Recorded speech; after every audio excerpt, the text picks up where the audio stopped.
So good afternoon, all of you. In today's session, we will continue with our discussion related to a normal distribution. We are dealing with the second unit. In the second unit, we are supposed to cover random variable and its probability distribution. Probability distribution दो तरह के होते हैं, discrete probability distribution and continuous probability distribution, जिसमें से we are done with the discrete probability distribution. उसमें हम उस पार्ट में हमने दो स्पेशल डिस्ट्रीब्यूशन सीखे हुए, that is a Poisson distribution as well as normal distribution. Now, Poisson distribution as well as binomial distribution. Both that distributions are discrete, are for the discrete random variable. Binomial, Poisson, and both that are more quite useful. Now, after discrete probability distribution, we are supposed to deal with the continuous. तो continuous वाला part में जाना है. अब continuous probability distribution कितने हैं, जैसे कि भाई नॉर्मल है, एक्सपोनेंशियल है, गामा है, स्काई स्क्वायर है, काफी सारे. Out of that we started with the normal distribution. कल जो लेक्चर मैंने लिया था, कल एक लेक्चर लिया था, I had conducted one of the session of 1 hour with all of you, with the whole class yesterday, and I had started the discussion related to normal distribution. Normal distribution का पूरा base हमने prepare किया था. And what we are supposed to do today, we will continue from that particular point. In normal में हमने क्या क्या बात, और how to deal with the normal random variable. Then normal random variable x के साथ कैसे deal करेंगे. I had provided one of the scary function to you to identify the probability. Normal distribution में जो probability density function है वो बहुत ही देखने में तो खतरनाक लग रहा है, बहुत ही बड़ा टर्म है. f of x is 1 upon sigma under root 2 pi e to the power minus x minus mu divided by sigma all square. इतना बड़ा फंक्शन है. अगर प्रोबेबिलिटी फाइंड करनी है तो बेसिक अंडरस्टैंडिंग हमारी ये है, we are gonna integrate that particular function in the desired interval. अब उसका अगर इंटीग्रेशन निकालेंगे तो काफी टीडियस प्रोसेस हो जाएगी. So we are looking for one of the alternative way. देखिए, let me take you towards that. We had started our discussion with the continuous random variable, continuous distribution कि ये चार distribution है जो कि काफी famous है. There is normal, exponential, gamma and chi-square. And out of that, first we are starting with a discussion with the normal. The normal की काफी कुछ बातें मैंने बताई थी. For the normal distribution, we will be dealing with one of the normal curve. वो curve जो है वो bell shape का होगा. And all that distribution is described, we can describe using mean and standard deviation only. And function जो है इसको बोलते हैं हम probability function. अभी हम बात कर रहे हैं continuous के साथ, तो इस function को हम क्या लेबल देंगे, probability density function. तो normal के लिए जो probability density function है कुछ इस तरीके का है, 1 upon sigma. देखिए डिनोमिनेटर में जो है वो sigma है. This is not the 6, okay? This sigma, this is a standard small sigma. This is a notation for the standard deviation. 1 upon sigma under root 2 pi e to the power minus half x minus mu divided by sigma all square. देखिए काफी tedious है. ये देखने में लग रहा है कि बहुत ही खतरनाक फंक्शन है, is it? So this is probability density function for the normal variate. अब उसको क्या करेंगे हम, इससे मिलने वाली है probabilities जो भी डिजायर इंटरवल में हम देख रहे हैं. सपोज कि I am looking for the probability in the interval x1 to x2. मुझे प्रोबेबिलिटी चाहिए x1 से x2 में. दैट मींस कि I am looking for probability that my random variable is having value in the interval x1 to x2. तो मुझे क्या करना होगा, हमको पता है हम कंटिन्यूस के साथ काम कर रहे हैं, तो integration will help us. I need to integrate that particular function in the interval x1 to x2 f of x dx. Is it? अगर मैं उसका ग्राफ बताऊं आपको, देखिए this will be the graph, this will be the graph x1 x2 bell shape का. इन दोनों के बीच में जो भी एरिया आ रहा है, उस जो भी रीजन आ रहा है उसका एरिया हमको फाइंड करना है. That is nothing but the probability. But अगर देखें हम तो ये बहुत ही ज्यादा प्रॉब्लम क्रिएट करने वाला रहने वाला है. इज इट ना? क्यों? Literally it looks like scary function. ये डरा सकता है हमको. इसका इंटीग्रेशन निकालना है सर, अरे यार कैसे करेंगे, इतना कैलकुलेशन तो बहुत भारी हो जाएगा, पर we are not gonna do that, don't worry. I'm not gonna deal with single integration throughout this particular topic. તમને integration સાથે કામ જ નહીં કરવા દઉં. We guys gonna convert, we guys gonna find some of the alternate way to identify this integration. આ integration માટે એક alternate way આપણે ગોતીએ છીએ કઈ રીતે. Let me take you further. After that, I had discussed some of the properties related to normal distribution. सभी के साथ normal distribution की कुछ properties मैंने कल share की हुई थी.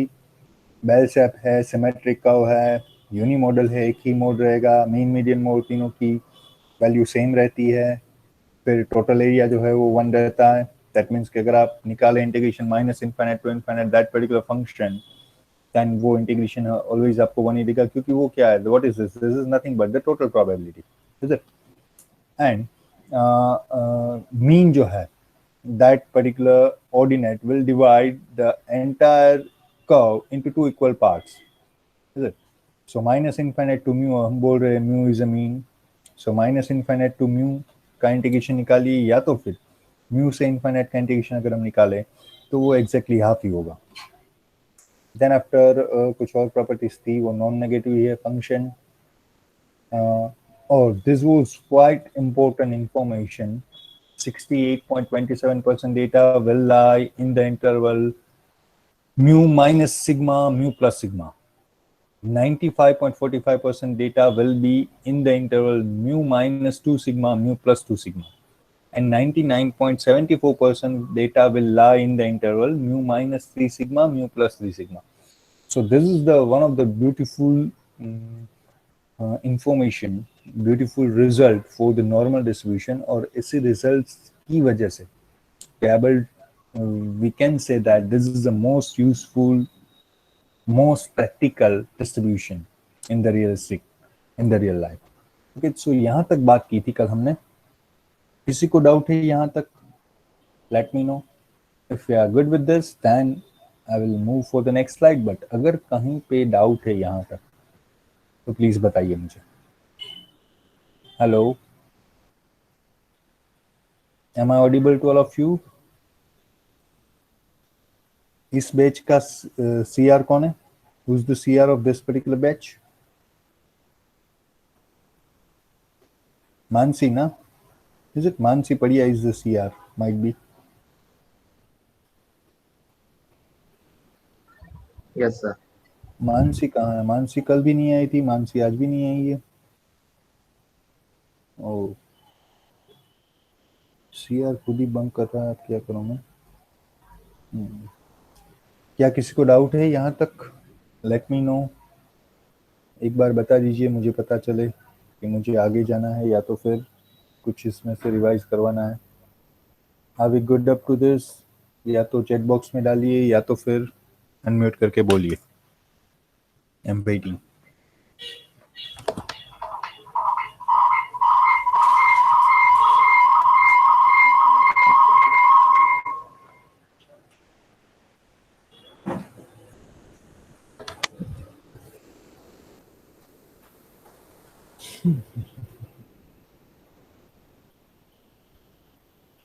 Good. So almost many of you are saying no doubt, sir. We are clear up to this. Good. So let's move ahead. Let's try to find. Let's try to learn how we're gonna deal with the normal variate. कैसे करेंगे?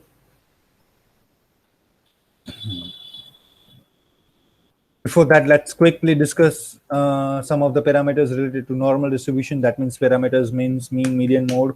उसकी जल्दी से एक बात कर ले. पता है सभी को what is the formula for the mean? What is the notation for the mean? Notation for the mean. Generally, we are denoting mean as a e of x. E of x माने कि expected value या बोलूँ या तो फिर mean बोलूँ. दोनों का नोटेशन सेम रहता है. या तो आप म्यू भी बोल सकते हैं. अब नॉर्मल में हम उसको म्यू ही बोल रहे हैं. ठीक है. मीन माने कि e of x माने कि mu. Is it? Now, when we were dealing with the discrete random variable, e of x की formula क्या थी? In the discrete random variable, the formula for e of x was summation x p of x, is it? That was the formula. That is the formula for the expected value. Now, we were using the summation. Why? Because till the date we were dealing with the discrete random variable. तब तक हम बात discrete की कर रहे थे. Now, if we are dealing with a continuous random variable, तो instead of this particular summation, we need to use the integration. तब हम integration करेंगे. So यहाँ पे expected value की formula क्या निकलेगी? That will be integration f of x dx. In earlier we were x f of x dx. Yes, x f of x dx. Earlier I was using p of x. Now I am using f of x. Both these are the same notation we are knowing. Earlier probability function को हम p of x बोल रहे थे, अभी probability function को हम f of x बोल रहे हैं. So f of x is a probability of x. X is my continuous random variable, and over the limit minus infinite to infinite. That will be the formula for the mean. अब यहाँ पे problem क्या होगी, देखिए बच्चे, ये अगर मैं रिप्लेस करूं minus infinite to infinite, x को ऐसे ही रखूं, और एफ ऑफ एक्स की जो फॉर्मूला है, अगर आपको याद हो, that is sigma under root 2 pi e to the power minus half x minus mu divided by sigma the whole square. इसका इंटीग्रेशन अगर निकालूं ना, तब जाके मुझे मिलेगी mean. But as I said earlier, we are not interested in this kind of theoretical part. तो मैं आपको डायरेक्ट मीन की वैल्यू दे रहा हूं. क्या होगा वो? Let me show that. So let's discuss some of the parameters of normal distribution, the mathematical expectation or mean of normal distribution. Look, e of x equals to minus infinite to infinite x f of x dx, जैसे मैंने अभी बात की. Why I'm using integration? Because we are dealing with the continuous, is it? Instead of f of x, I'm supposed to replace that particular monster function. Here it is, x ऐसे ही है, देखिए. इसको integrate करूँ, छोड़ दीजिए. We are not interested in that particular part. You guys are not supposed to deal with that particular tedious calculus, is it? पर इसका integration करने के बाद लास्ट में निकल रहा है, that is mu, is it? So जैसे हमने बोला है, पहले ही बोल के रखा है कि for the normal distribution mean की वैल्यू रहेगी mu. So mu is our mean. Similarly if I go for the median as well as mode, अगर इसका मीडियन भी निकालूं, अगर इसका मोड भी निकालूं फॉर द नॉर्मल, देन वो म्यू ही रहेगा. मीडियन, मोड, मीन, सारों की वैल्यू म्यू ही है. That is the reason, that is the only reason that normal distribution is known as a symmetrical distribution. क्योंकि उसके लिए मीन, मीडियन, मोड सभी की वैल्यू सेम है और वो म्यू ही है. Is it? So the normal distribution is symmetrical distribution. Okay. Now, probability of a normal random variate in an interval.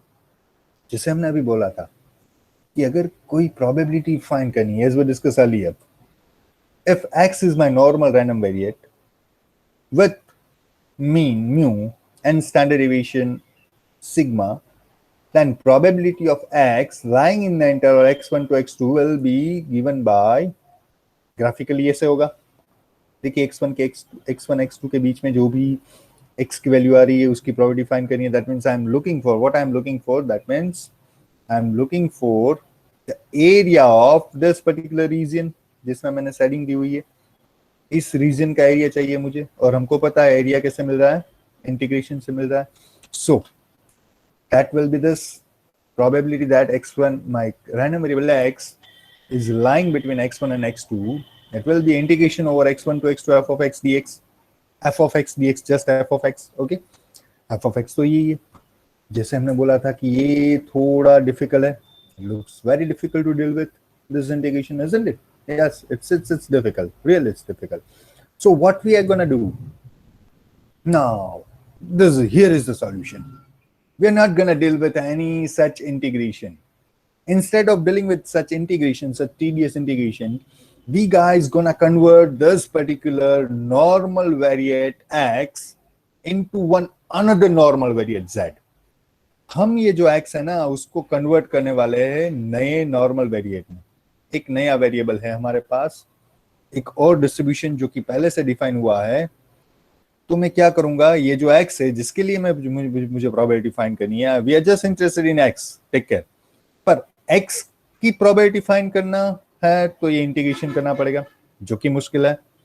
तो हम क्या कर रहे हैं, we gonna transform x into one another variable, that is z.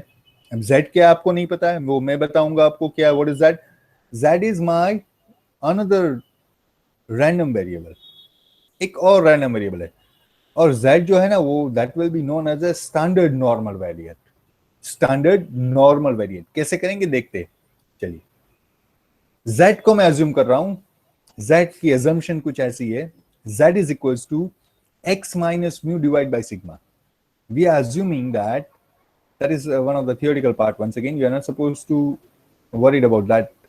We are assuming z equals to x minus mu divided by sigma, where mu is my mean, sigma is my standard deviation. So this is what I had written over here. Z equals to x minus mu divided by sigma. That is अब ये new random variable, ये हमारा नया random variable होगा। तो ये देखिए है क्या, this is nothing but the relation between x and Z.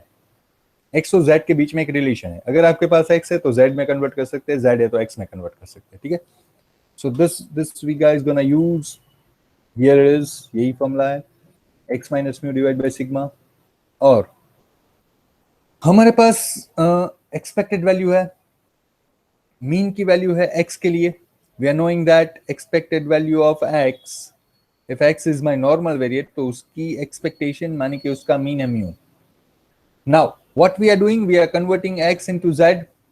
z में कन्वर्ट कर रहे हैं तो हमारे पास z की भी एक्सपेक्टेड वैल्यू होनी चाहिए। So what will be the expected value of z? As I mention over here, forget about that particular simplification, जो भी है बहुत छोटा सा ही, लेकिन I am not gonna discuss. What you are supposed to remember, expected value of z is always 0।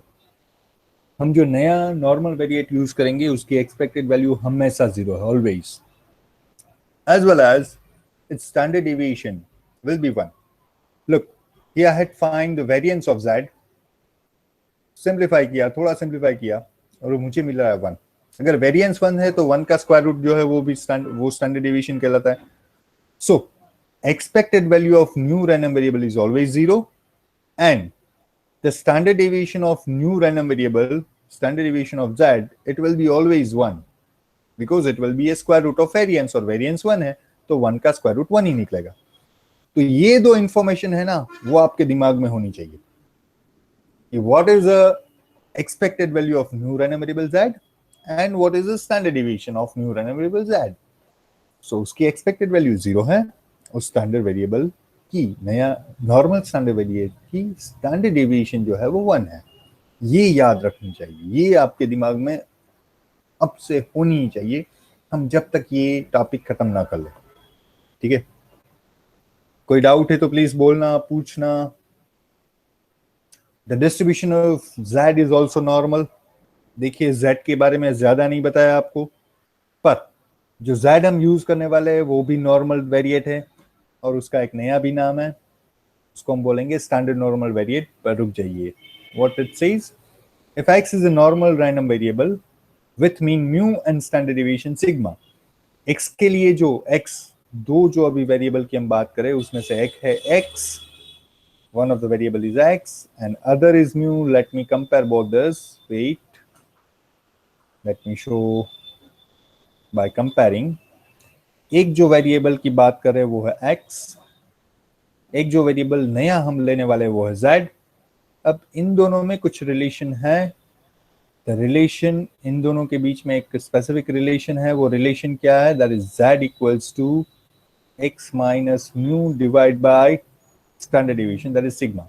That is the transformation formula. अगर x है तो z में जा सकते हैं, z है तो x में जा सकते हैं। ठीक है, अब इसके लिए कुछ पैरामीटर्स है, हमको पता है what is the mean for the x के मीन को हम म्यू बोल रहे हैं, x के स्टैंडर्ड डेविएशन को हम जब से स्टार्ट किया बात उसको सिग्मा बोल रहे हैं, स्मॉल सिग्मा।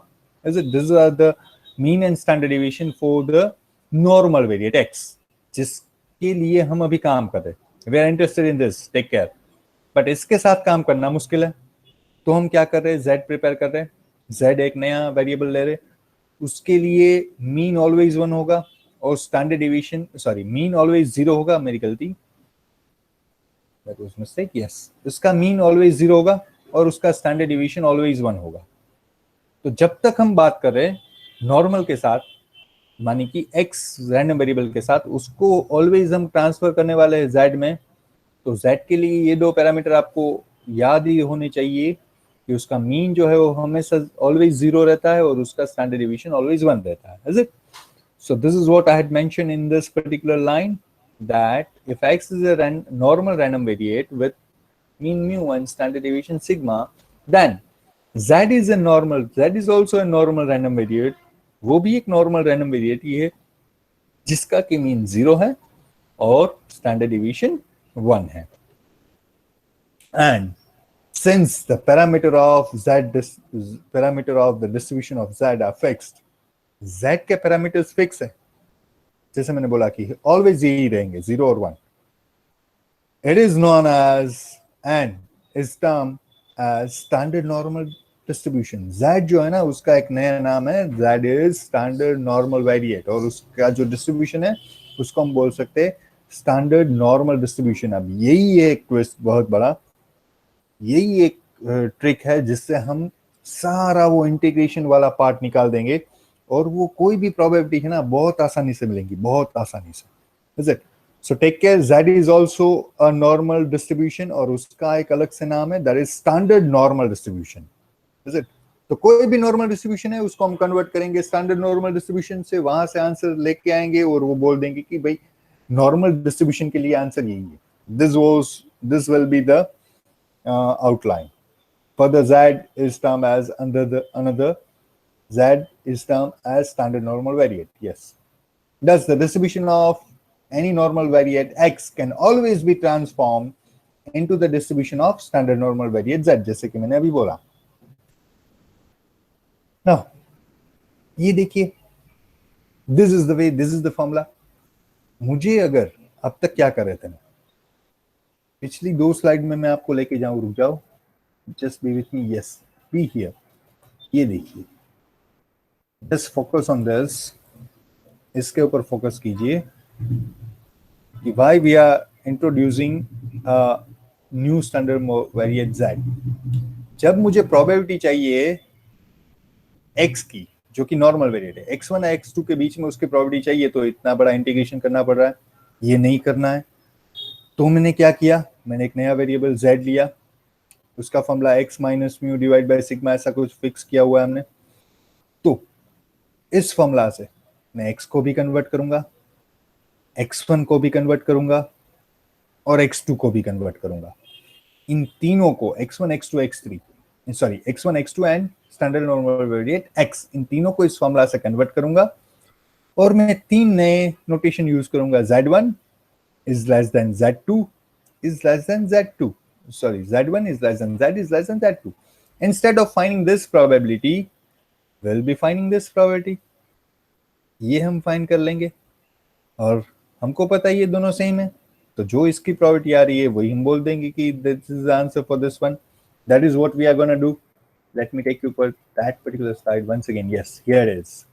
देखिए एक बार, probability of x1 is less than x is less than x2 is equals to, देखिए फॉर्मूला वही है. क्या फॉर्मूला थी z की फॉर्मूला कुछ ऐसी थी कि z is equals to x minus mu divide by sigma. अब इस इनइक्वालिटी में छोटा सा मैं चेंज कर रहा हूं. आपको पता है if a is less than b और if a is less than equals to b, और दोनों साइड से मैं एक कोई फिक्स नंबर सबट्रैक्ट कर रहा हूं. Suppose that number is c, a minus c or b minus c. If I am subtracting or if I am adding one of the constant number on both their side in this inequality, then inequality will hold. वो ऐसे ही रहेगी. अगर मैं कोई एक fix number से divide कर रहा हूं दोनों तरफ, तो भी inequality चेंज नहीं होगी. So what I am doing first in this particular inequality, I'm subtracting sigma, I'm subtracting mu from all of them. x1 में से mu subtract कर रहा हूं, here it is. x में से म्यू सब्ट्रैक्ट कर रहा हूं और x2 में से भी म्यू सब्ट्रैक्ट कर रहा हूं. दैट इज, सो एक फिक्स नंबर सब्ट्रैक्ट कर रहा हूं, इनइक्वालिटी नहीं चेंज होगी, देखिए ऐसे ही रहेगी. और हर एक नंबर को मैं सिग्मा से डिवाइड कर रहा हूं. If I am dividing a similar all three with one of the similar number, then inequality will hold. तो इसको मैं ऐसे भी लिख सकता हूं. अगर मैं इसको ऐसे लिख रहा हूं तो ये क्या हो जाएगा, this will leads to z1 small z1, this will leads to capital Z और this will leads to capital Z small z2. So indirectly both this will be same. ये दोनों से सेम ही रहेंगे. अब ये फाइंड करना मुश्किल है, हमको पता है, but to identify this particular it is very very easy. ये बहुत ही आसान है, इट्स वेरी इजी. कैसे कैसे करना है चलिए देखते हैं. आज के सेशन में, रुको बच्चों, थोड़ा हैवी होने वाला है. This theoretical part is very very heavy. जो मैं अभी बात कर रहा हूँ, जब से मैंने स्टार्ट किया है 12:25 से अब तक 1 बजा है, जो भी मैं बात कर रहा हूँ सारे थियोरेटिकल है।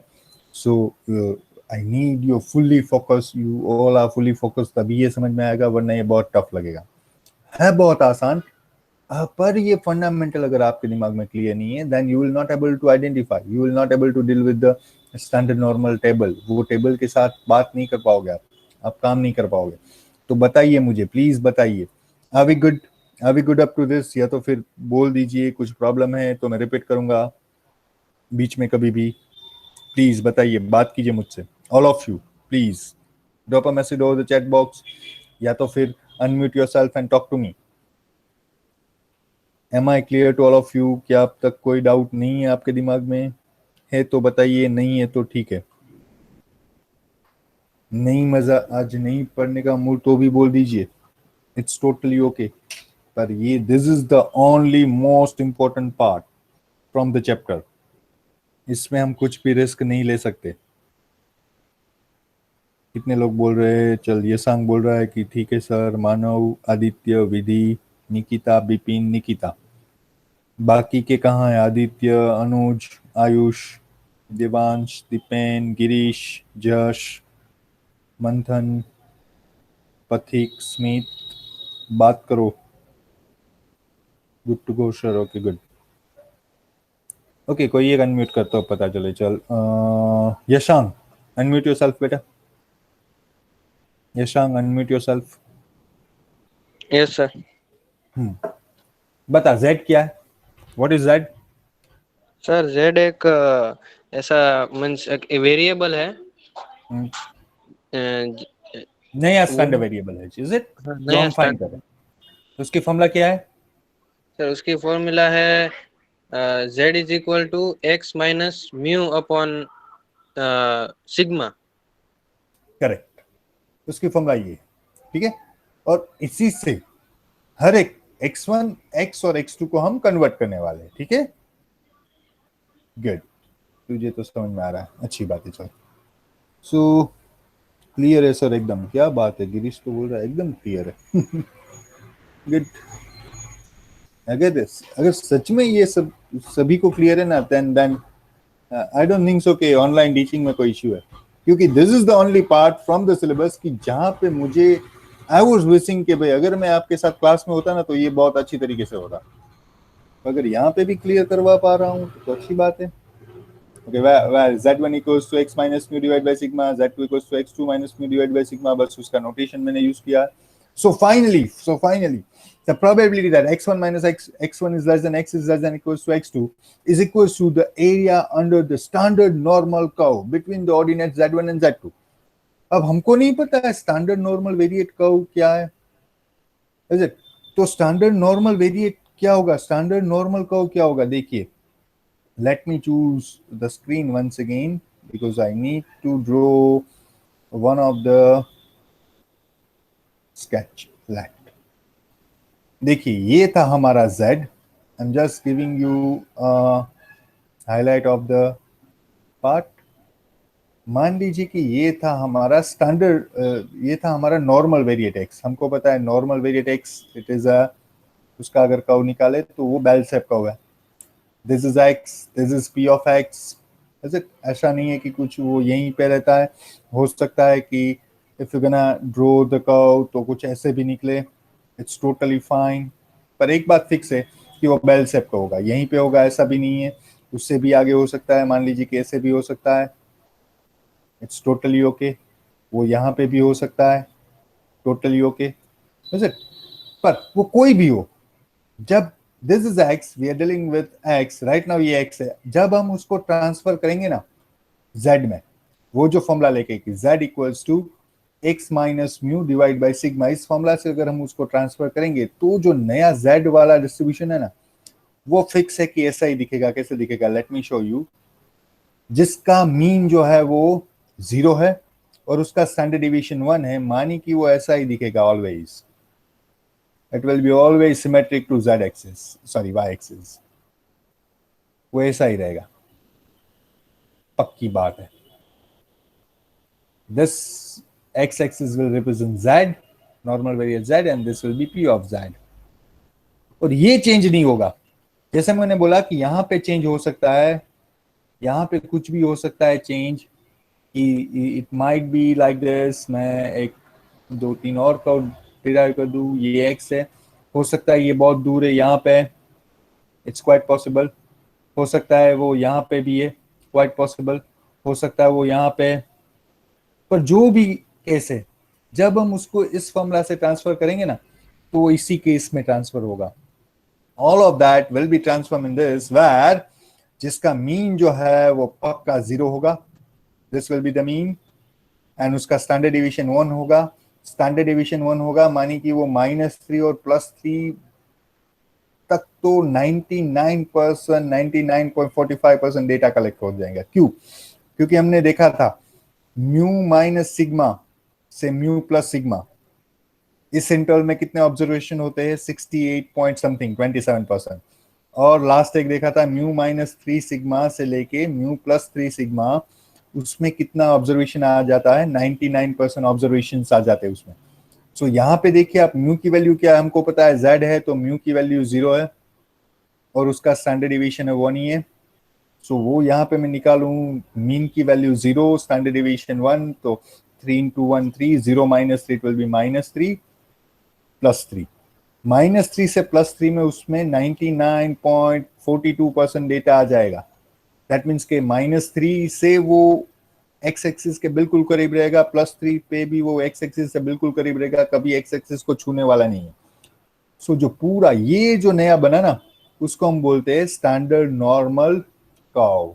Standard normal curve. What is this? This is normal curve. This is standard normal curve. Standard normal curve. और इसके लिए, इस पर्टिकुलर कर्व के लिए सारा ऑब्जर्वेशन हमारे पास है.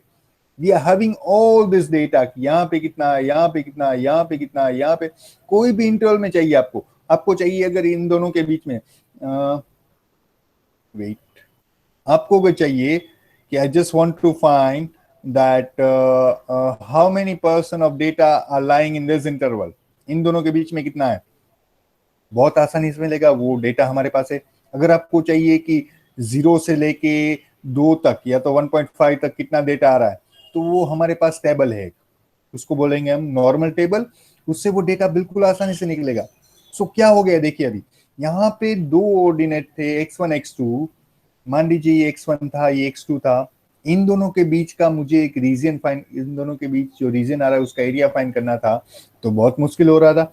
पर उसको मैं कन्वर्ट कर दूंगा इसमें, और यहाँ पे उसके रिगार्डिंग दो z की वैल्यू आइडेंटिफाई करूंगा.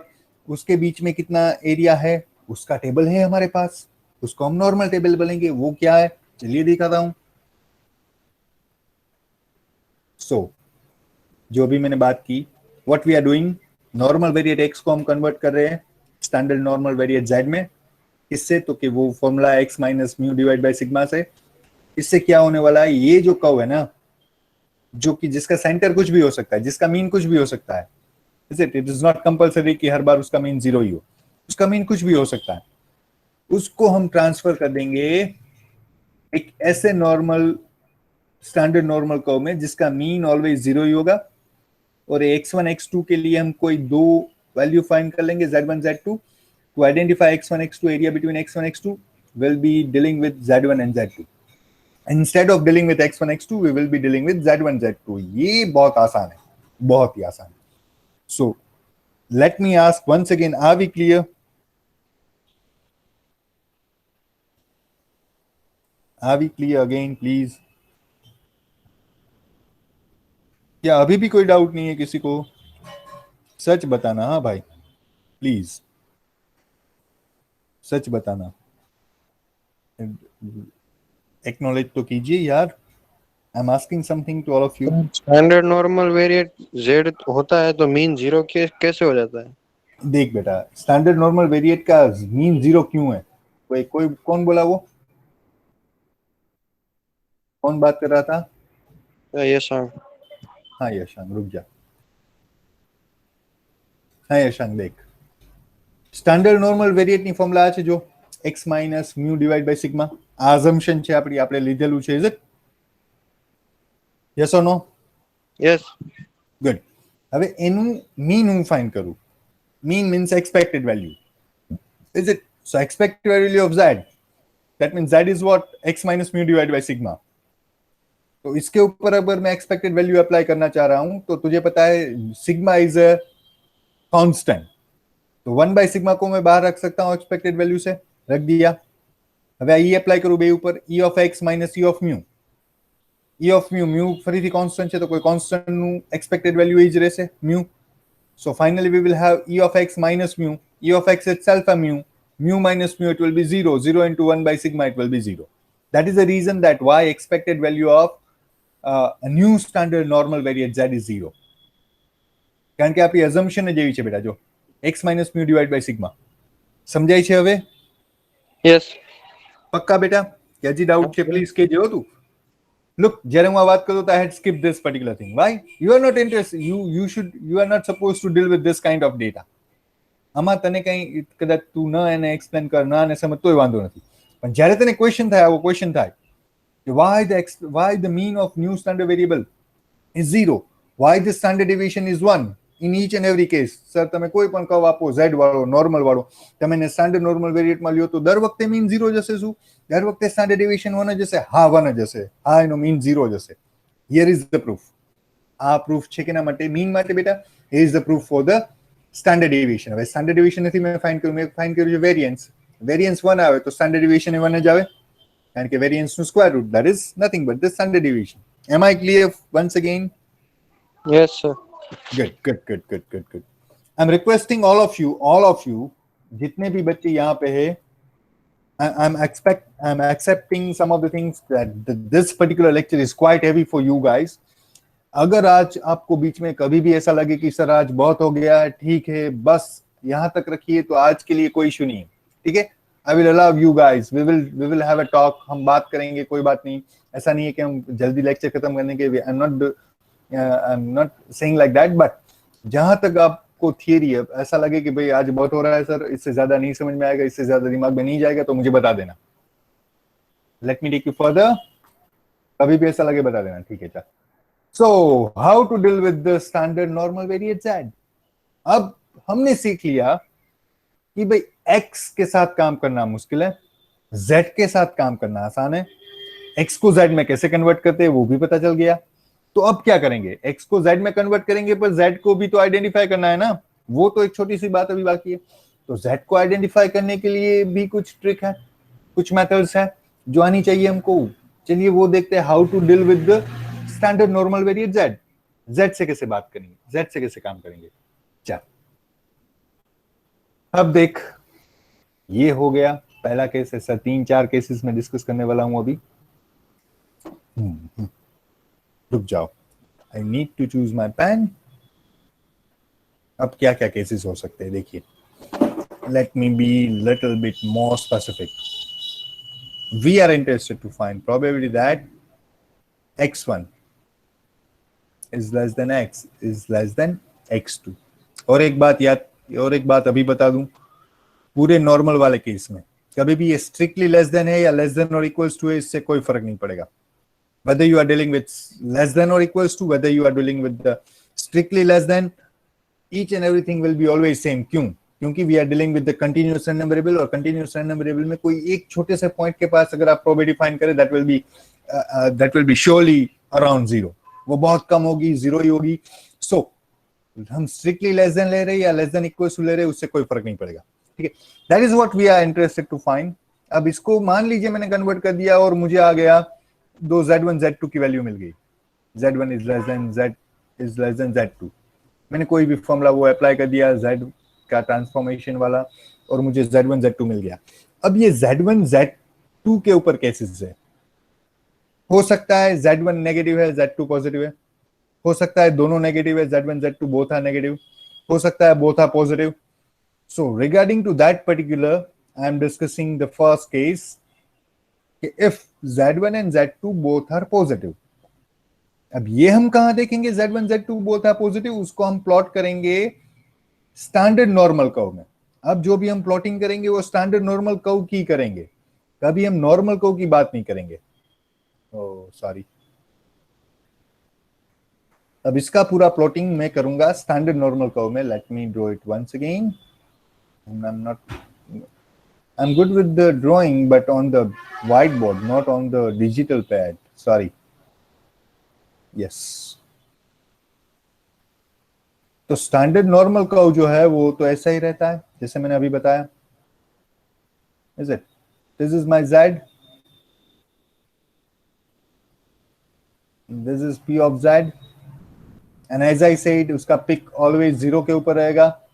So this is nothing but the zero. अब ये जो Z1 Z2 दो मिल रहे हैं, अब मान लीजिए दोनों पॉजिटिव है. मान लीजिए कि यहाँ पे Z1 है, this is Z1, this is Z2. This is Z1, this is Z2. So initially we are looking for this. ये चाहिए. So this is the first case. If Z1 and Z2 both are positive, तो क्या करेंगे? Let me show you. In that case, what we will do? Let me erase these things. Some of the things which are not needed. Let me erase that. Get. That means provided that x1 is less than equals to x is less than equals to x2 will be z1 z2. अब क्या करूंगा मैं? देख. What I will do? I will find two different probabilities and then I will go for the subtraction. मैं दो probabilities find करूंगा और then I will go for its subtraction. कैसे? Wait. Let me go a little bit back. Wait, give me just 1 minute. I'll be back. I'm having one of the call.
Okay, sorry for the disturbance.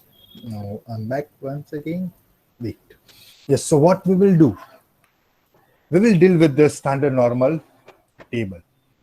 अब उसके लिए मुझे क्या करना होगा? मैं इस जो पूरे मुझे चाहिए इतना ही. देख, I am interested in this part only, जो मैंने हाईलाइट किया अभी. ठीक है. अब वो डायरेक्ट नहीं मिल सकता. Z के साथ काम करने में भी कुछ लिमिटेशंस है. वो क्या है? देख, I am gonna represent this curve once again. Yes. मैं दो बार प्रोबेबिलिटी फाइंड करूंगा. एक बार मैं फाइंड करूंगा up to Z2. Suppose this is Z2. My normal table can give me this region. मेरे पास जो नॉर्मल टेबल है ना, वो मुझे इतना रीजन दे सकता है. तो इतना रीजन में फाइंड करूंगा पहले 0 to Z2. This will be here. I will find, first of all, I will find probably that 0 is less than Z is less than Z2. That I will find first. ये वाला. This is nothing but this. Then secondly, I will find 0 to Z1. अब 0 to Z1 कैसे करूंगा? That I will do similar. उसी curve के में Z1, यहाँ पे अगर Z2 है, तो this is Z1. Suppose this is Z1. This particular point is Z1. This is 0. I will find this. That's it. This will be 0 to Z1.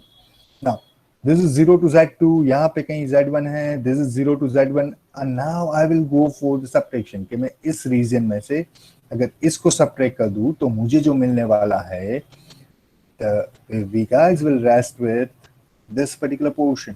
ये जो portion है ना, वो बचेगा. That is the way we will find Z1 to Z2.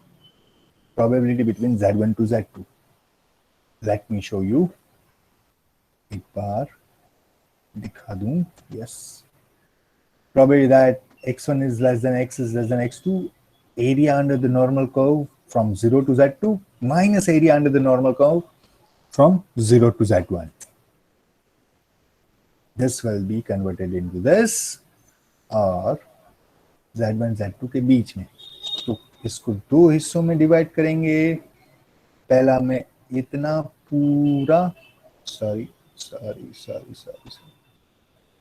ये पूरा reason find करूंगा. देखो 0 से z2 वाला, 0 से z2, और फिर करूंगा 0 से z1, और इन दोनों का करूंगा सब्ट्रैक्शन, तब जाके मिलेगा ये रीजन.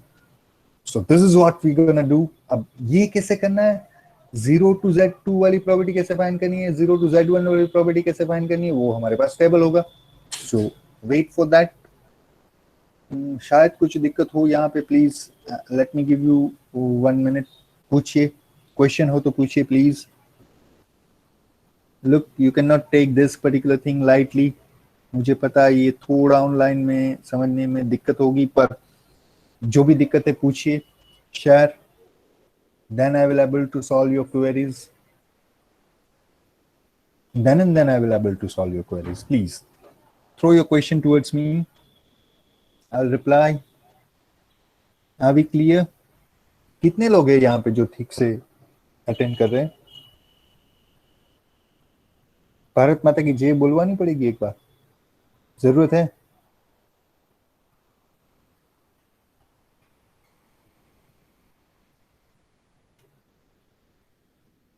एक ही है यशांक जो कि साथ में है, बाकी के लोग कहाँ हैं? कोई क्वेश्चन नहीं है अब तक? विधि, यश, मानव, निकिता, आयुष, स्मित, कोई भी क्वेश्चन नहीं है अब तक? ये जो मैंने पिछली बात की उसमें से कोई क्वेश्चन नहीं आ रहा है तेरे दिमाग में? या फिर मैं जो भी बोले जा रहा हूँ सभी yes sir yes sir yes sir ही बोले जा रहे हैं? First time in this lab, I am not feeling comfortable with you guys. ऐसा अब तक कभी नहीं हुआ. I am not feeling comfortable with you guys, और you are not. Why you guys are not interacting today? I don't no.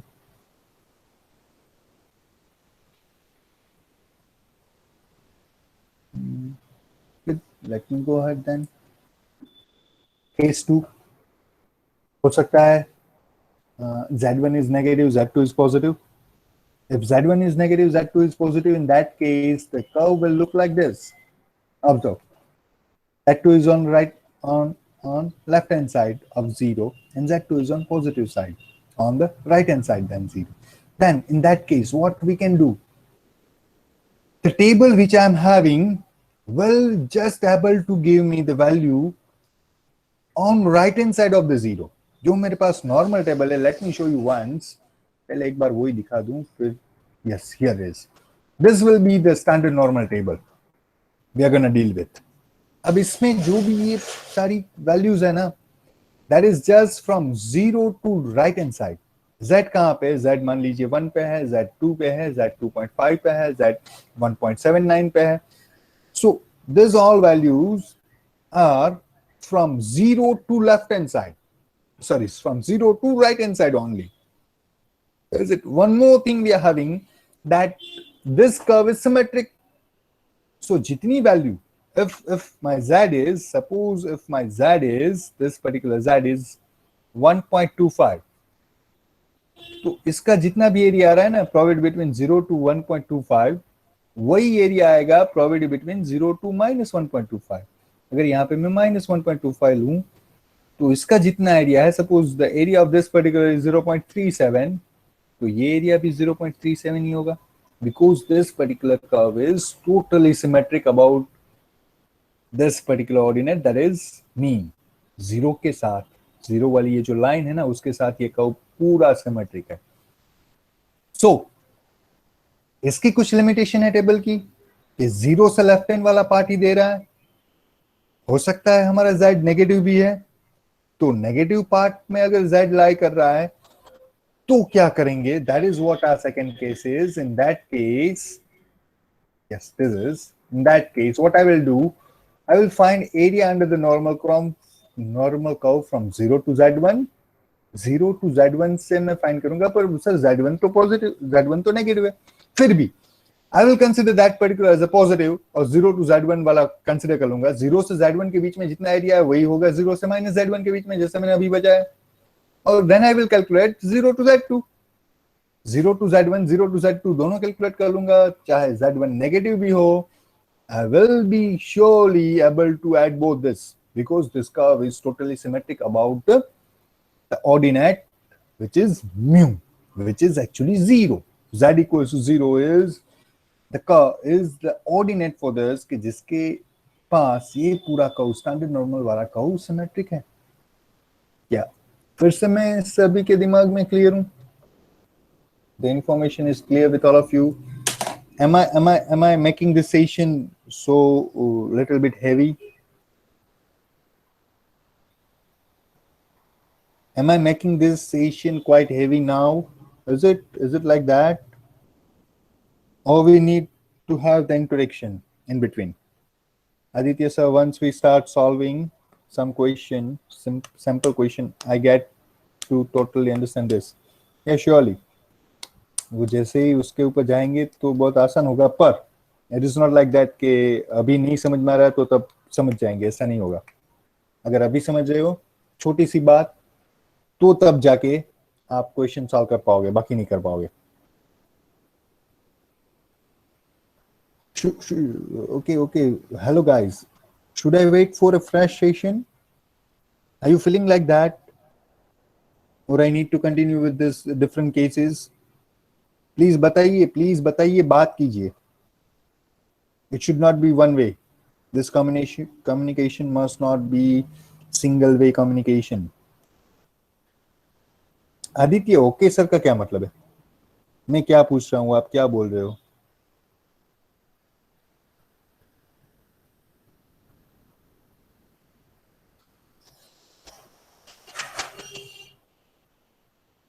हर एक बच्चा जो भी अभी यहाँ सेशन में वो मुझे अपना ओपिनियन दे। Should I continue with the case 3 और should we wait for the next fresh session? Next week में फ्रेश सेशन के साथ ये पढ़ेंगे या तो फिर अभी मैं आगे बढ़ूं? सर आज इस पॉइंट पर रख दो। Anuj, keep it up to this. Aditya, keep it up to this. Fresh session मानो बोल रहा है, जस्ट बोल रहा है अगले सेशन में। बाकी के लोग कहाँ हैं? I need reply from each and everyone. I need reply from each and everyone. Those who are attending this session, drop your comment or the chat box. Fresh session will be good. Yes, sir. Next week, new session, depend. Fresh session. Okay, it's okay. I know that this particular thing is quite heavy for you guys, and जबकि आज session खत्म, आज का last session है, तो शायद आप थोड़ा ज्यादा हैवी हो रहा है आपके लिए। कोई बात नहीं। यस प्लीज सर, अगर ऐसे थोड़े डिफिकल्ट हो ना तो आप बीच बीच में थोड़े प्रॉब्लम्स करवाओ ना, तो हमें प्रॉब्लम नहीं आएगा, हम बीच बीच में समझ भी पाएंगे। नहीं देख, पहला बेटा कोई एक नई चीज हम सीख रहे हैं अभी, तो उसमें तुझे पूरा वो कंसेप्ट देने से पहले I can not take example. अब ऐसे ही बीच में एग्जांपल ले लूंगा मैं कोई, it will B not fruitful, it will make you more confuse. वो तो अभी हम लेके बात कर ही रहे थे, छोटा सा मान लीजिए कि एक z की वैल्यू 1.5 है या 2.3 है, but it's okay, let it be on me. पूरा सेशन थ्योरी में जाता है ना, तो मतलब इतना नहीं हम कंसंट्रेट कर पाते। इसीलिए तो मैं पूछ रहा हूँ बेटा, मुझे पता है आपकी हालत, मुझे पता है। That is the only reason why I am asking this again and again. कभी सभी को काफी देर से बोल रहा हूँ कि जब भी अभी आपको कभी ऐसा लगे कि भाई बहुत ज्यादा हो गया तो प्लीज मुझे बता दीजिए।